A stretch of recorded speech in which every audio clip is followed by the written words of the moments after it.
Hey, what's up, everybody? I just wanted to take a video of what I did today.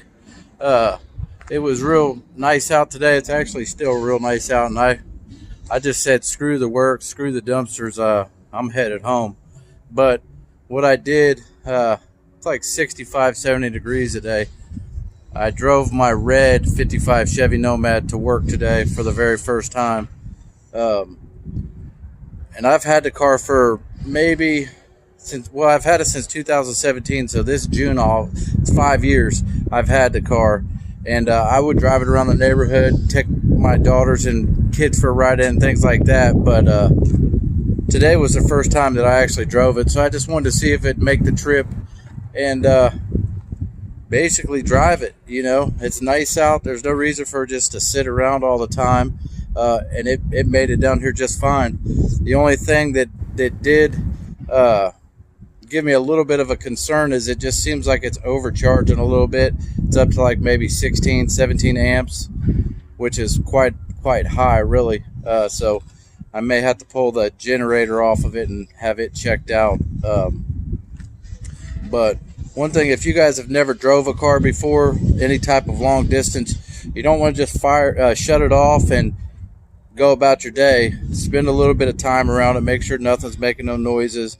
You know, these old cars are different. You know, we're used to the new fuel injected cars. You just jump in them and go. So, but I did all that this morning. But I did a video yesterday on a 55 Nomad that I had gotten from the junkyard, and it's rough. And you guys pretty well roasted me on it. And I still got another one that's even rougher than that one that I'm debating on whether I should even do a video on it when I get it up here. But we'll see. It's more complete, but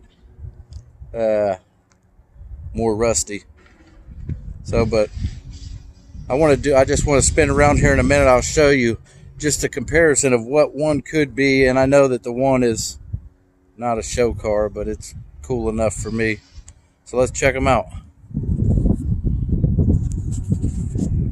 So that's the one I was telling you about, the red 55 Nomad. If you guys are familiar with my channel, that's the first time I've drove it any kind of distance, and it's maybe about 15 miles, 25 minutes down the freeway.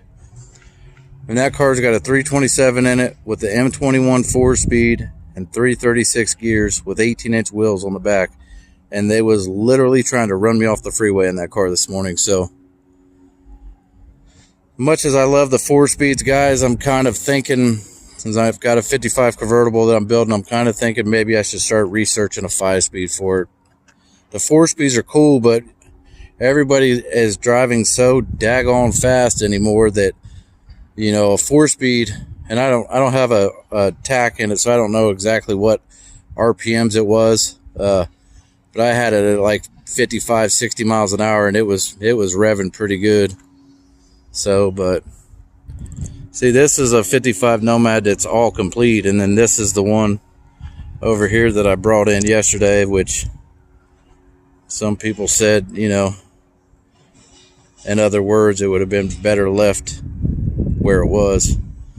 But it has a good roof on it, and that's where I start on my Nomads. If, you know, when I'm looking at potentially buying a Nomad, if the roof is bad, I don't care how good the rest of the body is. I'm out. I'm done. I don't want nothing to do with switching roofs. But you can see it's missing the lift gate and the tailgate, but look at how square that opening is back there. So that's telling me the roof going into the rear quarters and the side, the front of the quarters, you know, up towards the doors, all that's still real nice and solid and true. So yeah, the floors are gone, but guys, to be honest with you, a lot of people will not agree. They might not even admit it, but this 55 Nomad project that I brought in yesterday needs the same amount of work as 70% of the nice Nomads you see. They all need floors. They all get it. The floors get it real good. So I'm trying to debate on whether I want to do a video on that other car. I probably will, but like the the comments and stuff as they've been coming in. I mean, guys, I get it. I know that 55 Nomad over there is rough. I get it.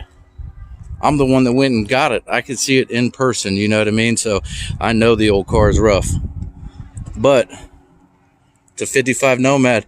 And, you know, I hear the stories all the time about people that had them back in the day and they wish they still had them.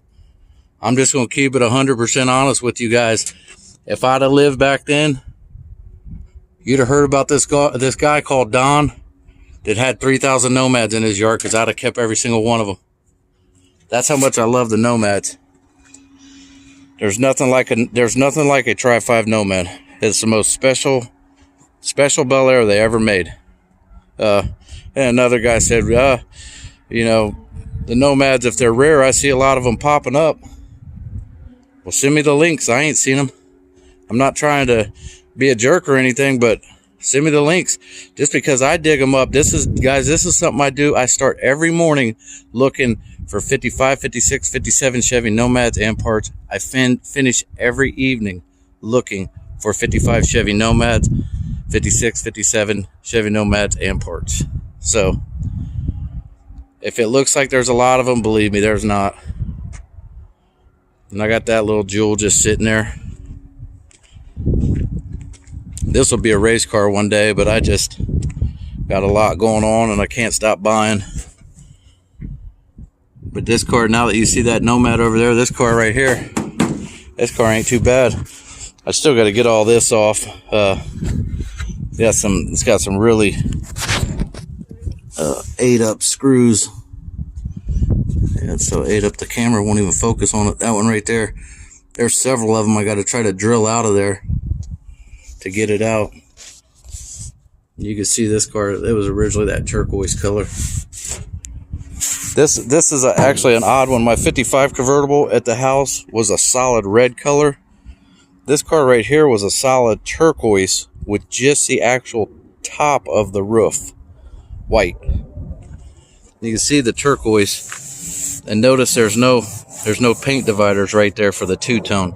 So the whole body was turquoise and just the actual roof was white. So,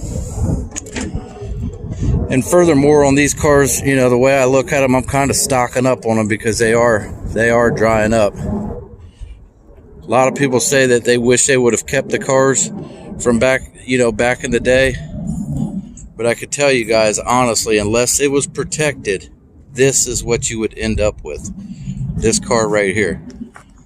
This old guy I got this car from, he's passed away now, but he was scarfing them up in the early 70s. But when they sit outside, you know, they just go. They just really go. Now you see all that putty on that one, on that inner fender well. This one's got the same. But all the window channels, they're all real nice. And the Nomad is factory built with this hole right here, where if it gets water in it, it'll drain out. So yeah,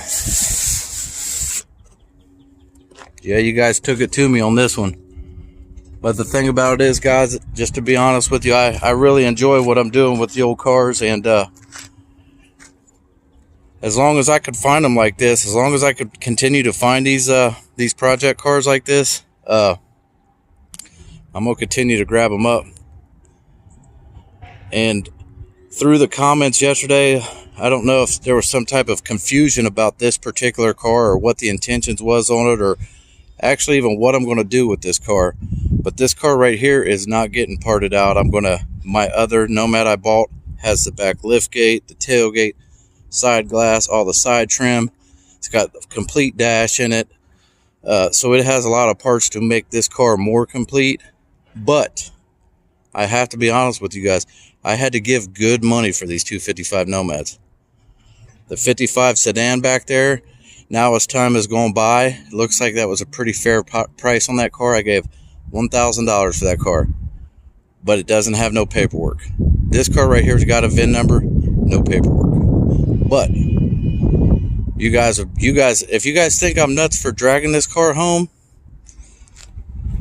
you'd probably unsubscribe if I had to tell you how much I paid for both Nomads. But Nomad stuff ain't cheap, guys.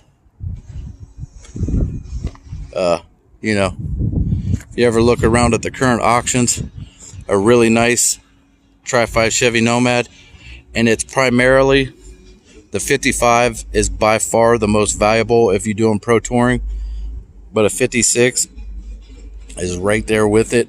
I have seen these cars go really nice for $250,000 all restored. These are extremely desirable cars, and if you could just have a little bit of imagination and picture the one on the left, you could make the one on the right look like it.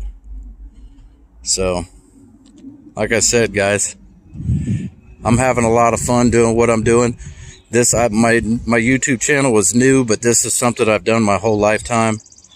I'm a hound dog for 55 Chevys, and primarily the Nomads. I can't get enough of them in any shape. I just want to process them. I just want to see what I can do with them. So anyways, guys, that car will be something one day. I promise you. That car is not going to be cut up. It's not going to be parted out or anything. I had several people yesterday send me emails about me cutting the roof off that car. That car is not getting the roof cut off. It is not happening. So anyways, I'm still trying to build up the courage to take a video of the other 55 Nomad when it comes. It'll probably be this Saturday when it shows up, but it's pretty rough, guys. But it has all the parts that car right there does not have. So tell me what you think. If you guys like what you're seeing right now, this is how I've spent my life.